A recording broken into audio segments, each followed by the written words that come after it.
Hello student, I am के त्यागी और हम बात करने वाले हैं क्लास 12 फिजिक्स में रे ऑप्टिक्स का एक शानदार टॉपिक जिसका नाम है focal length and it's dependency. ठीक है, तो सबसे पहले हम फोकल लेंथ को डिफाइन करेंगे, उसके बाद हम ये देखते हैं किन किन फैक्टर्स पर ये डिपेंड करती है। डन। ओके, तो जैसा आप डायग्राम में देख रहे हो ये हमारा एक कॉन्वेक्स लेंस हो गया। ओके, तो definition is for a convex lens parallel रे, मैं इस रे की बात कर रहा हूँ, parallel ray of light coming from one side okay of lens are getting converge. जानते हो ना, ये जो कॉन्वेक्स लेंस होता है लाइटों को कन्वर्ज करता है, इकट्ठा करता है, converge at other side at point F. Okay, तो आई थिंक फोकस पॉइंट क्या है ये बात हमारी क्लियर हो गई होगी। फोकस पॉइंट एंड अगर हमें डेफिनेशन देनी है फोकल लेंथ की तो क्या बोलोगे? Distance between optical centre to focus point. I repeat again, distance between optical centre to focus point known as focal length. Done. It is, ये बात हो गई हमारी कॉन्वेक्स लेंस की। Similarly we talking about concave lens. तो again definition is for a concave lens parallel ray of light this coming from one side of the lens are getting diverge। देख रहे हो ये क्या हो गई है? डाइवर्ज मीन्स फैलना। तो लाइट क्या हो गई है? फैल गई है, डाइवर्ज हो गई है, diverge on other side. Done. इस साइड की बात कर रहे हो, डाइवर्ज हो गई है। And appear on other side, इधर से हमें कैसा लग रहा है देखने में? Appear on other side that are coming from point F. हमें इधर से देखने से ऐसा लगता है जैसे एफ से जा रही है, देख रहे हो ना, जैसे ये रे आ रही है और मैं इधर खड़ा होकर देखता हूँ तो मुझे क्या लगेगा? अरे यार ये रे इधर से नहीं, कहाँ से आ रही है? इधर से आ रही है। तो इसी पॉइंट को हम क्या बोल देते हैं? Focus point. एंड डेफिनेशन वो कॉमन ही हो जाएगी हमारी फोकल लेंथ की। The distance between optical centre O of lens to focal point, focal की जगह इसको फोकस कर लेना, focus point F is called focal length of given lens.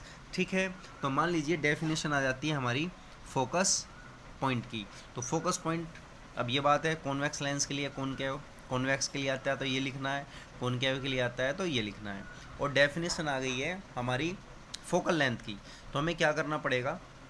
Focal length की डेफिनेशन को लिखने से पहले हमें फोकस पॉइंट को एक्सप्लेन करना होगा। और जिस भी लेंस की वो बात करते हैं, अगर वो किसी भी लेंस की बात नहीं करते हैं तो जो मर्जी आपकी, आप उसकी लिख सकते हो। ठीक है, तो देखिए सबसे पहले हम फोकस पॉइंट को डिफाइन करेंगे और उसके बाद फोकल लेंथ की, तो ईजी सी है, इसको तुम लिख सकते हो। तो ये जो हमने बात की है ये फोकल लेंथ और फोकस पॉइंट की हमारी बातें हो गई हैं। ठीक है, अब मैं कुछ और तुम्हें बातें जो है इसकी बेसिक्स बताना चाहूँगा लेंस से रिलेटेड। तो focal length and focus point को हम डील कर चुके हैं। ठीक है, अब देखिए लेंस कोई सा भी हो, दो सरफेस होंगी, first refracting surface and second refracting. Similarly first refracting surface and second refracting surface, इनका अपना एक पर्सनल रेडियस ऑफ कर्वेचर होता है जिनको हम R1 और R2 से डिफाइन किया करते हैं, है ना। इसका रेडियस ऑफ कर्वेचर किधर होगा? इधर। और इसका रेडियस ऑफ कर्वेचर कितना किधर होगा? इधर होगा, which is represent by C1 and C2। तो इसका किधर होगा? इधर होगा, तो इसको तुम बोल सकते हो C2। और इस सरफेस का किधर होगा? इस सरफेस का इधर होगा, इसको बोल सकते हो तुम C1। ठीक है, तो distance between optical centre to centre of point known as radius of curvature. Okay, similarly ये क्या हो जाएगा आपका? R2। तो R2 क्या है? Distance between optical centre to centre of point. Okay, तो ये R1 R2। सिमिलरली इधर भी हम ऐसे ही R1 R2 बता सकते हैं। देखिए इस सरफेस का सेंटर ऑफ कर्वेचर किधर होगा? इधर होगा, तो इसका R1 इधर, और इसका किधर होगा? इधर, तो इसका R2 इधर हो जाएगा। इसमें हमें एक बात और भी याद रखनी है, देखिए इस सरफेस का रेडियस ऑफ कर्वेचर किधर जा रहा है? इधर जा रहा है, तो ये पॉजिटिव होगा। और इस सरफेस का किधर जा रहा है? इधर जा रहा है, तो ये R2 नेगेटिव होगा। ये न्यूमेरिकल में हमें याद रखनी होती हैं। अब मैं इस सरफेस की बात करता हूँ तो इसका रेडियस ऑफ कर्वेचर किधर है? इधर जाएगा, तो वो नेगेटिव हो जाएगा। R1 इसका नेगेटिव और इसका R2 पॉजिटिव हो जाएगा। ठीक है, तो ये बातें हो गई हमारी फोकल लेंथ की। ठीक है, अब तुम्हें जैसे और हम इसको थोड़ा डिटेल में जाएं, अगर हम इसकी डिपेंडेंसी की बात करते हैं तो देखिए तुम जानते हो लेंस मेकर फॉर्मूला, तो मैं लिखता हूँ by lens maker formula. Lens maker formula क्या कहता है बच्चों? 1/f is equal to 1n2 - 1 bracket 1/r1 minus 1/r2। Okay, 1/f is equal to 1n2 - 1 bracket 1/r1 minus r2। इसको ऐसे भी लिख सकते हो तुम -1/v, sorry 1/v minus 1/u, ये भी है। ओके, तो ये हो गया हमारा बाय लेंस मेकर फॉर्मूला। लिख दिया हमने इस चीज़ को। अब देखो यहाँ से क्लियर ही हमें क्या क्या रिजल्ट नज़र आ रहा है। Focal length inversely proportional to refractive index of lens material. ज़रा एक बात और थोड़ा हम क्लियर कर लेते हैं। हेयर n1 इज रिफ्रैक्टिव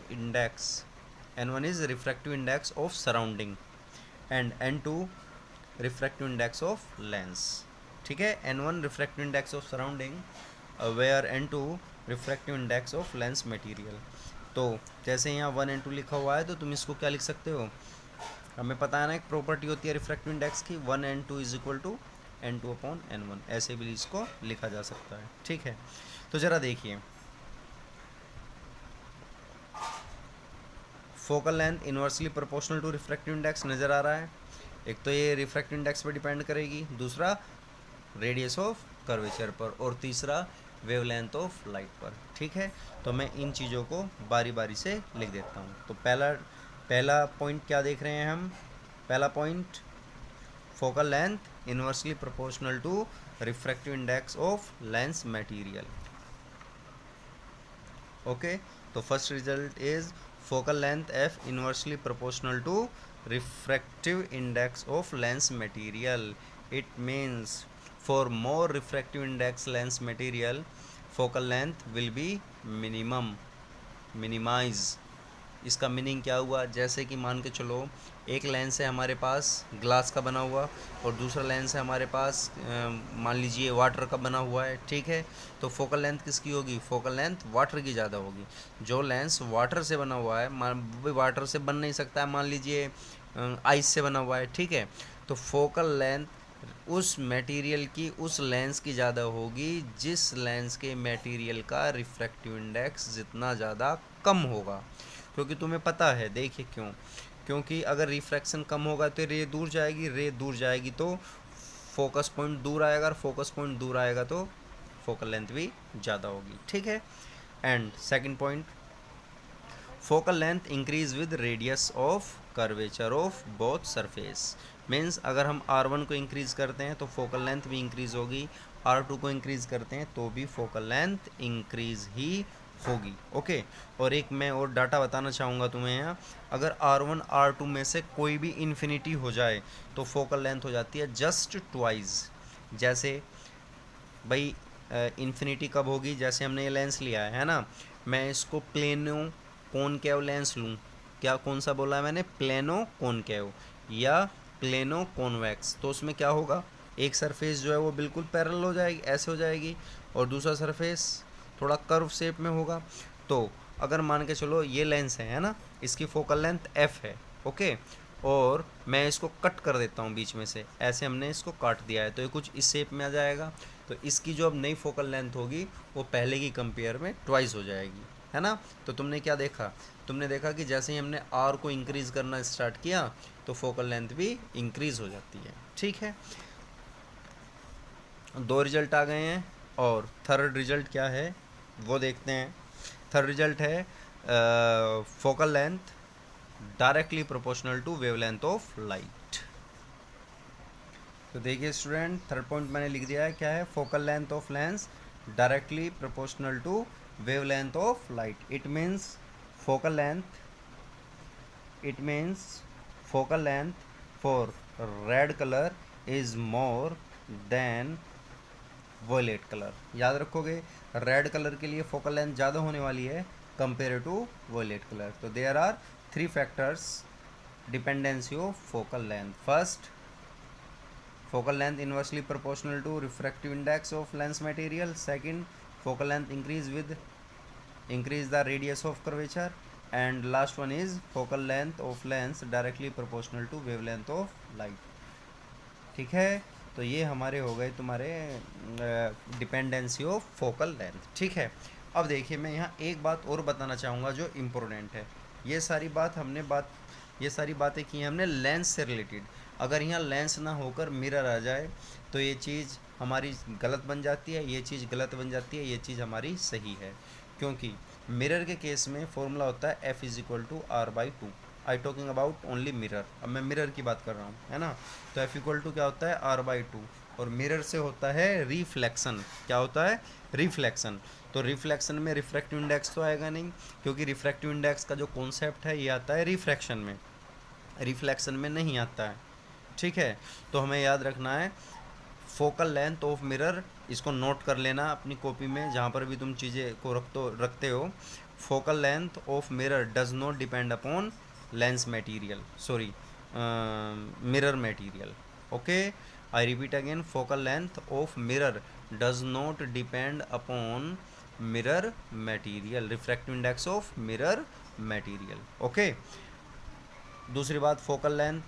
अब यहाँ क्या कहना चाहोगे मिरर के केस में? यस, ऑफ कोर्स डिपेंड करती है, क्योंकि F= होता है R/2, ये तो डिपेंड करती है. और last, focal length of lens does not depend upon wavelength of light. इसका तुम्हें रीज़न पता ही होगा, क्योंकि ये कलर वाला जो वेवलेंथ वाला जो कॉन्सेप्ट है ये रिफ्रैक्शन में आता है और मिरर में होता है रिफ्लेक्शन. सो ये चीज़ हमें याद रखनी है. तो ये हमारा टॉपिक हो गया focal length of lens and it's dependency. ठीक है, आई होप ये चीज़ तुम्हें समझ में आ गई होगी. और हम नेक्स्ट वीडियो में जो बात करेंगे वो क्या होगा, एक लेंस लेंगे और उस लेंस को हम किसी लिक्विड में इमर्ज करने वाले हैं, डुबोने वाले हैं. और जब किसी लिक्विड को हम लेंस को हम लिक्विड में डुबो दिया करते हैं तो उसके बाद क्या क्या चीज़ें हो सकती हैं, क्या लेंस कैसा बिहेव करेगा, इन सारी चीज़ों को हमें नेक्स्ट वीडियो में डिस्कस करना है. तो इतना करना है इसको, और समझ में आ गया होगा, पढ़ना. Okay, bye.